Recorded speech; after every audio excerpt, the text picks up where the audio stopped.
사회자가 성경을 그 본문을 얘기를 안 했어요. 요한복음서 21장 18절이라고.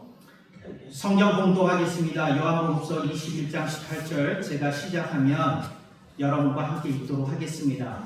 거기 이제 장성 목사 연역이라고 구태여 밝힌 건 거기 가로 속에 있는 건 헬라어 원문에 없는 건데 의미를 넣었다 그런 뜻이다 하는 뜻으로 이렇게 기존 번역과 다른 부분을 표시하기 위해서 한 겁니다. 시작. 내가 진실로 내게 이르노니 젊어서는 내가 스스로 뛰고 원하는 곳으로 다녔거니와 늙어서는 십자가 위에서 내 두 팔을 벌리니 남이 내게 띠띠우고 원치 아니한 곳으로 데려가리라. 아멘. 오늘이 그 예식 설교인 것을 감안해서 설교를 그냥 사부로 하도록 하겠습니다. 그러니까 사부가 설교고요. 1부, 2부, 3부는 그냥 여러분들에게 좀 재미있으면서도 생각할 거리를 드리기 위해서 여러분들에게 1부, 2부, 3부는 성경 본문과 관련 없는 말씀을 드리고 4부 때 설교를 하도록 하겠습니다. 1부입니다. 제가 교회 주소를 봤더니 이제 5광자가 들어가고 교회 이름도 이제 5광이라는 말이 있더라고요. 제가 문득 이런 생각을 했어요. 5광리에 사시는 분들은 5광의 뜻을 정확히 아실까 이렇게 생각이 되었어요. 이제 보통 선비들이 지명을 지을 때 5광이라고 하면 어떤 평지가 있는데 넓은 땅이 있는데 마을이 다섯 마을이 있든지 하면 5광이라고 합니다. 그러지 않으면 그 주변에 뛰어난 봉우리가 이렇게 눈에 띄는 봉우리가 5개가 있는데 그 아래 이제 마을이 있다. 그러면 마을이 꼭 5개가 아니어도 이제 5광리가 되는 겁니다. 리라는 말은 마을이라는 말이니까요. 근데 이제 선비들은 이제 이런 지형적 맥락을 떠나서 선비들이 5광이라고 했을 때의 뜻은 지형과 아무런 상관이 없습니다. 5라는 말은 선비들에게 있어서 손을 상징합니다. 그러니까 여러분들이 일을 할 때에 손을 쓰잖아요. 손이 5 손가락으로 되어 있잖아요. 이걸 5라고 합니다. 광이라고 하는 말은 넓다 하는 말이거든요. 이런 뜻입니다. 친구 한 5, 6명이 모였어요. 그랬는데 엄마가 그 모인 친구 애들 보고 풍성하게 먹으라고 한 10인분의 국수를 말아줍니다. 그런 마음을 5광이라고 합니다. 그러니까 손이 크다. 정확히는 손의 품이 큰 걸 5광이라고 합니다. 그럼 예를 들어서 어떤 엄마가 애들이 모였는데 5명인데 딱 5개의 라면만 넣어서 끓여주면 5협이라고 합니다. 속이 좁다, 품이 넓지 못하다 이런 뜻으로 선비들은 사용했습니다. 그래서 제가 잘 모르겠는데 이 마을은 품이 넓어야 되겠어요. 그래서 5광입니다. 그러지 않으면 민감하게 사람과 사람 사이에 첨예한 갈등이 생기게 되고 분열이 생기게 됩니다. 근데 그러면 한 교회를 섬기다가도 이리저리로 분립이 되는 일이 있는데 교회가 발전적으로 분립하는 것과 분열의 역사가 있는 건 아픈 일입니다. 그래서 여러분들이 이제 5광 제일교회는 이 선비의 정신을 회복해야 되겠습니다. 우리는 좁은 손의 품을 갖는 교회가 되지 않고 넉넉한 품을 나눠주는 5광의 정신을 지키는 교회가 되어야 되겠다. 여러분들이 그걸 생각하실 수 있기를 바랍니다. 그래서 5광, yes. 5협, 5협은 5 손의 품이 좁은 걸 말합니다. 5협, no. 한번 해보겠습니다. 5광, yes. 5협, no. 여러분들이 속적은 옛날의 상처와 트라우마와 그 어떤 슬픈 기억에 포로가 되는 건 오늘로 끝내시기를 강력하게 당부하고 권면합니다. 아멘. 두 번째입니다. 이제 설교 2부입니다. 이제 이게 오광제일교회의 이름에 대해서 얘기하겠어요.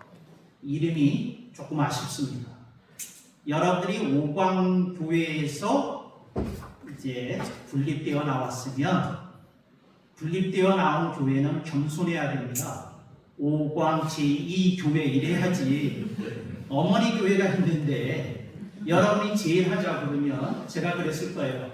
내가 손에 장을 지진다 틀리면 분명히 너희 교회에 파란이 있어서 갈라질 거다. 왜? 장자가 아닌데 장자 행세를 하면 분명히 안 좋은 일이 생기거든요. 그러니까 오광제일교회는 언제고 이름을 제2교회로 고치든지 다른 이름으로 고치는 게 합당합니다. 그래서 그 어머니 교회를 인정해주고 또 큰 형제처럼 여러분이 받아들이고 이렇게 섬길 때에 오광제일교회는 오광제일교회의 컬러나 특색을 가지고 나가게 되리라고 믿습니다. 아멘. 우리가 어디서부터 같은 영혼을 가졌다는 게 이게 나쁜 게 아니에요. 우리가 이제 더 잘하면 되는 거 아니겠습니까? 아멘. 그래서 이 지역의 통합 교단의 세가 센데 우리 그 백석 총회 소속과 오광제일교회는 희한해.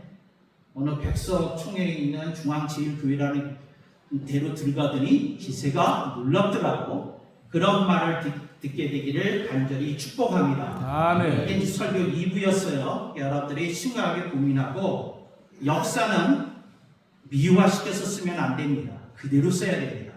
그러나 누구에게 상처가 되지 않게 다듬을 필요는 있습니다. 그러나 여러분들이 역사를 잘 기억하고 그 토대 위에서 오광제일교회의 역사를 써내가기를 노회장으로서 강력하게 당부합니다. 아멘. 그 다음에 이제 설교 3부입니다. 이런 설교 여러분 처음 들을 겁니다. 저는 6살 때부터 거유 아주 위대한 선비에게서 한학과 유학과 동양 철학을 배웠어요. 그래서 제가 한학을 조금 합니다. 그러니까 그 선생님을 제가 6살 때서부터 16살 될 때까지 한 10년을 이렇게 모셨는데 매일같이 사서상경 읽고 매일같이 불교를 읽고 매일같이 그 도교 경전을 읽고 그랬습니다. 네, 그랬던 시절이 생각이 납니다.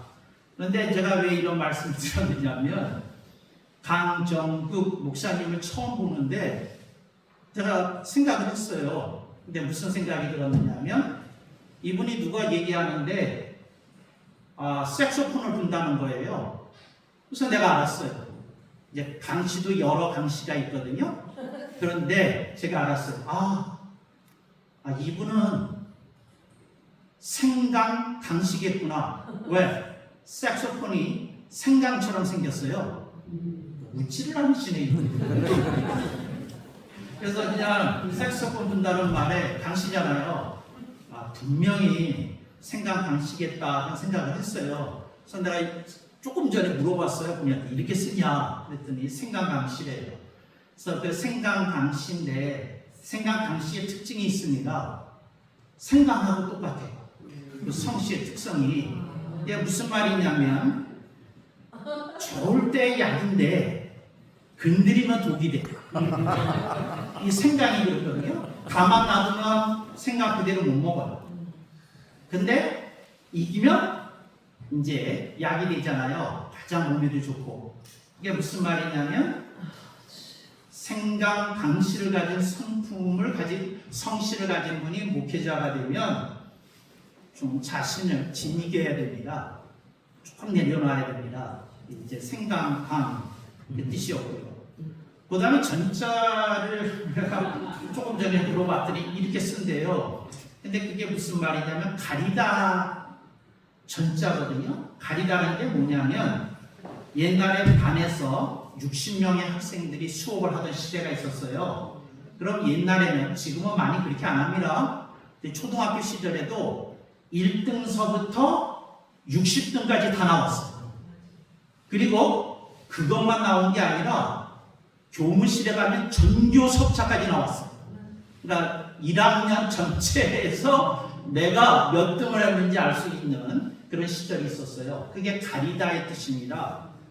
자신의 실력이 어느 정도 되는지 밝히는 것. 그게 이름에 들어가 있더라고요. 가리다 전. 그러니까 이게 무슨 말이냐면 하나님이 보시겠다는 거죠. 네가 약이 될지 독이 될지 내가 네 인생을 지켜보겠노라.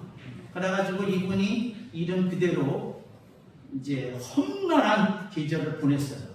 그래가지고 막 공의로 진이기는 것 같은 시절을 보냈거든요. 근데 그것을 통해서 하나님이 나라국 이제 이 이름대로 하면 생강을 공의로 진이겼더니 예수 그리스도의 공의로 성령님의 불방망이로 자신을 진이겼더니 약이 되고 오광교회를 살리는 단임 목사가 되고 그리고 나라에서 정말 그 인정해주는 목회자가 되더라. 그냥 나라보면 맨 뒤에 나왔거든요. 나 이분의 전성기가 아직 끝나지 않았을 거라고 기대하고 축복합니다. 이제 여기까지가 이제 설교의 3부였고요. 이렇게 얘기하는데 조금 웃으시는군요. 이제 4부로 가겠습니다. 4부. 오늘 본문 말씀에 제가 이제 이 설교 제목을 선정하기 전에 묵상을 했을 거 아닙니까? 근데 저는 알았어요. 오광제일교회는 험난한 세월을 보낸 줄. 왜? 어떻게 알았죠? 이름에 제일을 집어넣었으니까 내를 맡게 되어 있는 거죠. 여러분, 찬양이 장남 행세하는 집안, 빛나는 집안 없습니다. 형이 좀 못났어도 차남이나 삼남이 받들어지면 그 집안 명가가 됩니다. 그런데 장남을 세우지 않는 집안 볼품없습니다. 그러니까 그래서 알았다 그 말씀을 드리고요. 오광조일교회는 그러니 어떤 목회를 해야 하는가 그런 생각이 들었는데 그래서 저는 세 가지로 말씀을 드리려고 그래요. 이게 뭐냐면 그 경농을 하라. 1. 뭐라고요? 경농을 하라. 경이 성경 경자이니라 농이 농사 짓다 농이니라. 이게 무슨 말이냐면 성경 농사를 지으라는 겁니다. 그러니까 뭐냐면 이 오광제일교회에서 밭에 뿌리는 씨앗은 그 종자는 성경에서 나와야 된다는 겁니다. 그렇게 아멘해서는 안 됩니다. 아멘! 그러니까 여러분들이 성경을 심자는데 아멘이 그래서는 안 됩니다. 아멘! 이게 성경을 심는 목회자가 돼야 돼요. 근데 다른 거를 심으려고 하면 그러니까 제자 훈련 심으려고 하면 안 됩니다. 선교 심으려고 하면 안 됩니다. 그건 2차, 3차, 4차 때 나와야 됩니다. 1차는 뭐라고요? 성경을 심어줘야 됩니다. 성경을 어떻게 심어주느냐? 성경 말씀을 주일 예배를 통해서 듣는데 시들었던 사람들이 살아나는 거예요. 방향을 잃어버렸던 사람들이 방향을 찾는 거예요. 어두워졌던 사람들이 밝아지는 거예요.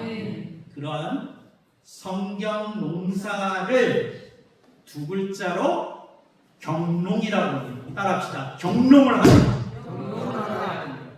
지금 목회자들이 설교자들이 허튼 짓 많이 해요. 이상한 거 많이 가르쳐요. 제가 이상한 거라는 말은 무슨 뜻이고 하니 성경에 MSG가 너무 많이 들어갔어요. 인간적인 감미료가 너무 지나쳐요. 성경을 가리키는 우리 오광제일교회가 되기를 강력하게 당부합니다. 아멘, 아멘. 2번 따라합시다. 관홍을 하라. 저희 어머님이 과수원 농사를 지으셨어요. 미국에서 포도원을 하셨는데 40에이커를 하셨어요. 제가 거기서 일했어요. 여름방학이 이제 미국 여름방학이 기니까 캘리포니아에서 하셨는데 과농이라는 말은 미농과 다른 말입니다. 쌀 농사는 미농이라고 해요. 미곡 농사 준말입니다. 그런데 무슨 농사를 지라고요? 과목 농사를 지라는 겁니다. 이게 무슨 말이냐면 쌀 농사는 1년 단위로 움직입니다. 그런데 과목을 지으겠다고 하는 사람은 사과나무, 밤나무 뭐 이런 걸 생각하는 사람은 10년을 내다보고 해야 합니다. 그래서 나는 강정훈 목사에게 이렇게 얘기합니다. 미국 농사 짓지 말라, 쌍농사 짓지 말라, 1년 단위로 생각은 하지 마라. 진국하게 10년을 내다보고 하나하나 그 과목을 심는 농사를 지어라. 그래서 사람을 과목으로 키워내라. 조금씩 키워서 든든하게 뿌리를 잡고 내리는 그런 가정들이 늘어나게 하라. 그래서 뭘 하라고요? 과목을 지으라. 과목을 하라는 겁니다. 세 번째 따라합시다. 인농을 하라. 이걸 보고 이제 이 인농은 그 인물 농사의 준말입니다. 인농이라고 해요. 선비들이 인농이라고 말을 썼습니다. 이게 무슨 말이냐면 농사 중에 제일 어려운 게 인농이다 그랬어요. 농사 중에 제일 어려운 게 뭐 관농도 어렵고 미농도 어렵고 그 반농사, 전농도 어렵고 다 어려운데 근데 인농이 제일 어려워요. 인농 중에서도 뭐가 제일 어렵죠? 자식 농사가 제일 어려워요.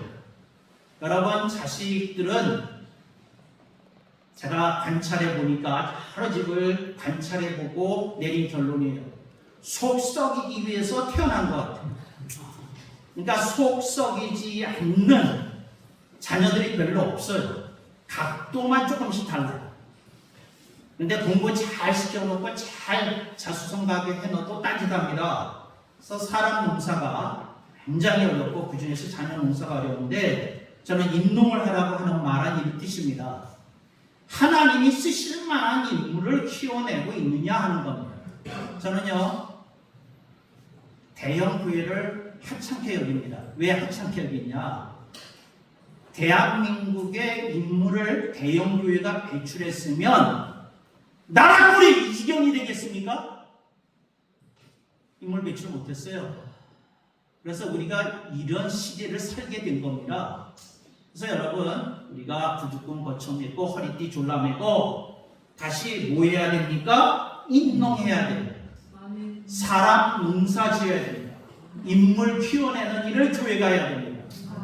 오광제일교회가 사람은 적게 모이는데 이 속에서 경북을 움직이고 서울을 움직이고 대한민국을 움직이는 인물이 나온다고 한다면 인농 제대로 한 것이지요. 여러분들이 인농을 하는 그런 목회를 하라고 말씀드리고 싶습니다.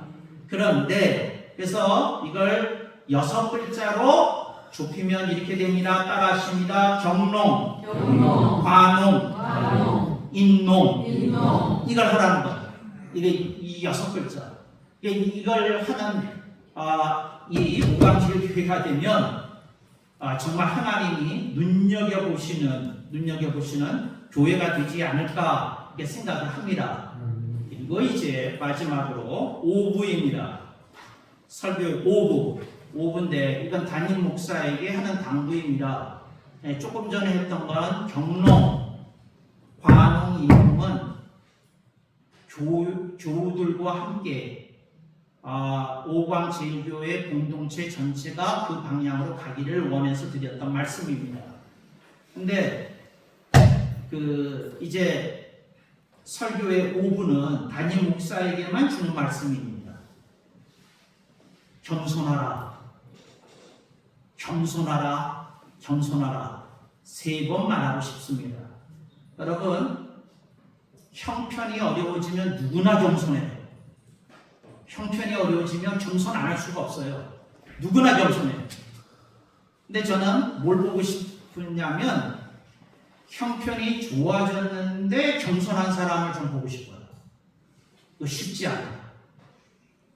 이거 쉽지 않아요. 쉽지 않아요. 그러니까 이거 쉽지 않다 그런 생각을 해요. 제가 쉽지 않다. 그래서 제가 이제 아침마다 하는 리추얼이 있거든요. 의식이 있어요. 의식이.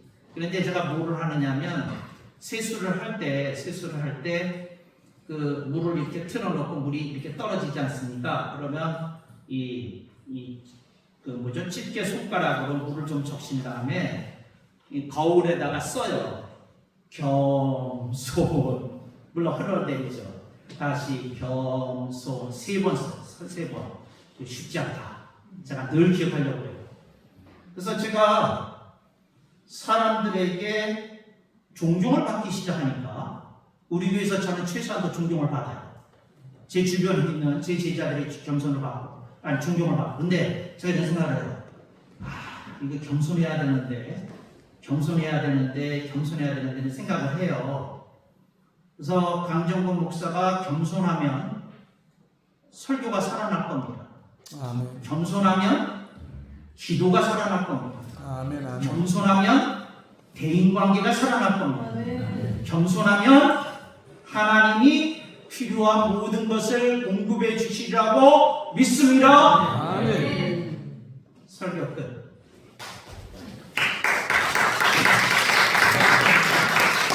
내가 그랬죠. 할렐루야 안 하고 박수 치면 안 된다고.